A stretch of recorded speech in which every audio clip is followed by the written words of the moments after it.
नमस्कार। ये रामायण कथा पूरी तरह से श्रीमद् वाल्मीकि रामायण के ऊपर आधारित है। यदि आप इसका निरंतर श्रवण करते रहना चाहते हैं तो इस चैनल को सब्सक्राइब जरूर कर लें और आगे आने वाली सभी पॉडकास्ट के नोटिफिकेशन के लिए बेल आइकन को भी जरूर से प्रेस कर दें। अब हम सुनेंगे चौथा सर्ग, राक्षस वंश का वर्णन। हेतु विद्युतकेश और शुकेश की उत्पत्ति।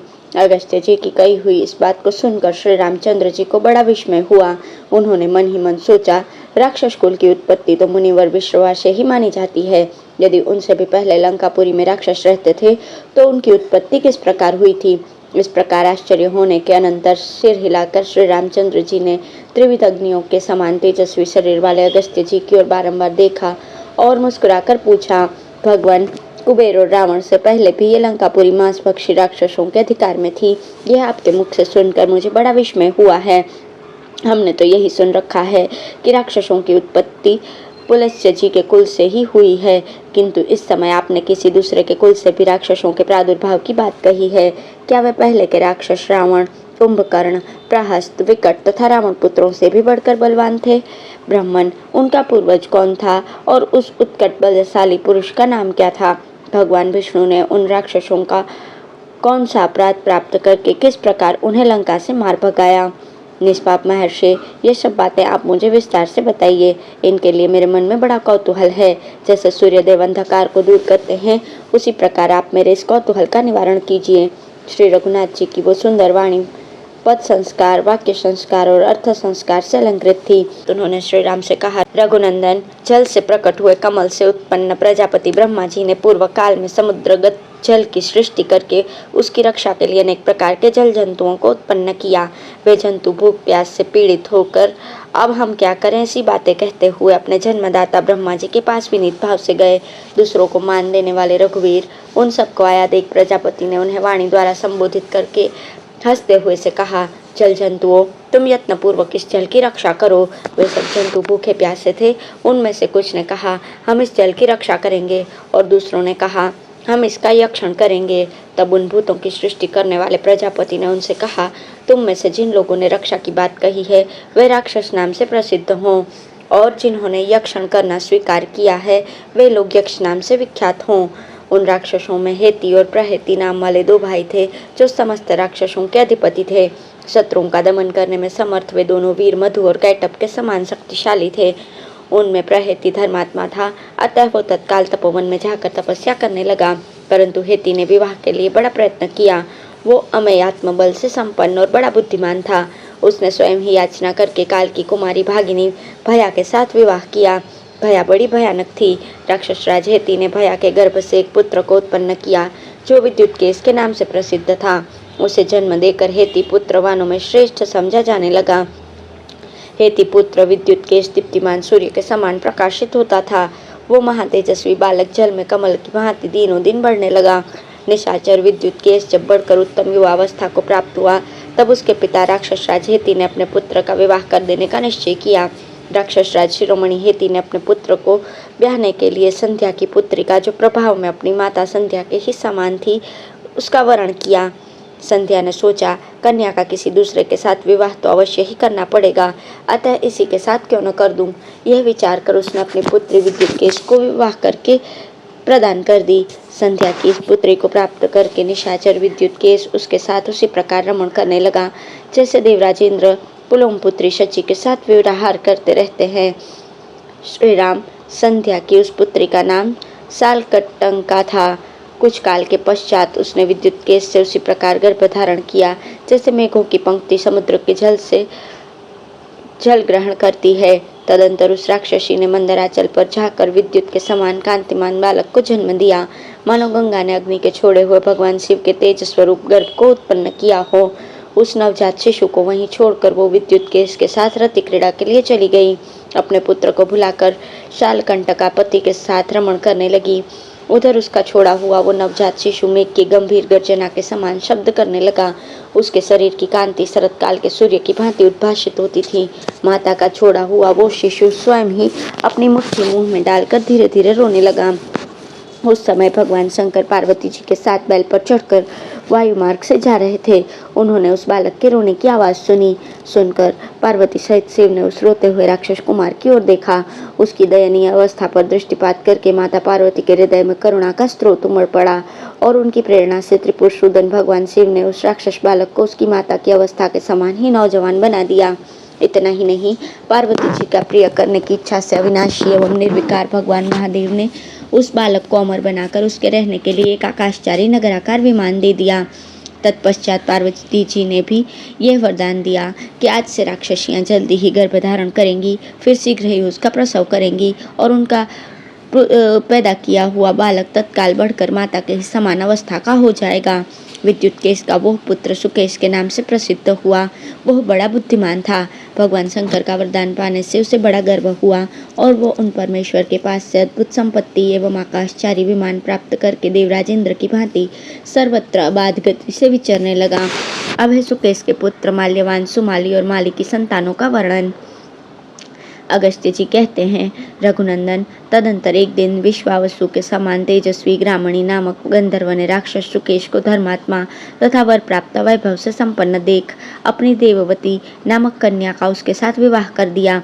वह कन्या दूसरी लक्ष्मी के समान दिव्य रूप और यौवन से सुशोभित एवं तीनों लोकों में विख्यात थी। धर्मात्मा ग्रामणी ने राक्षसों की मूर्तिमती राजलक्ष्मी के समान देववती का हाथ सुकेश के हाथ में दे दिया। वरदान में मिले हुए ऐश्वर्य से संपन्न प्रियतम पति को प्राप्त करके देववती बहुत संतुष्ट हुई, मानो किसी निर्धन को धन की राशि मिल गई हो। जैसे अंजन नामक दिग्गज से उत्पन्न कोई महान गज किसी हथिनी के साथ शोभा पा रहा हो, उसी प्रकार वो राक्षस गंधर्व कन्या देववती के साथ रहकर अधिक शोभा पाने लगा। तदंतर समय आने पर शुकेश ने देववती के गर्भ से 3 पुत्र उत्पन्न किए, जो 3 अग्नियों के समान तेजस्वी थे। उनके नाम थे माल्यवान, सुमाली और माली। माली बलवानों में श्रेष्ठ था। वे तीनों त्रिनेत्रधारी महादेव जी के समान शक्तिशाली थे।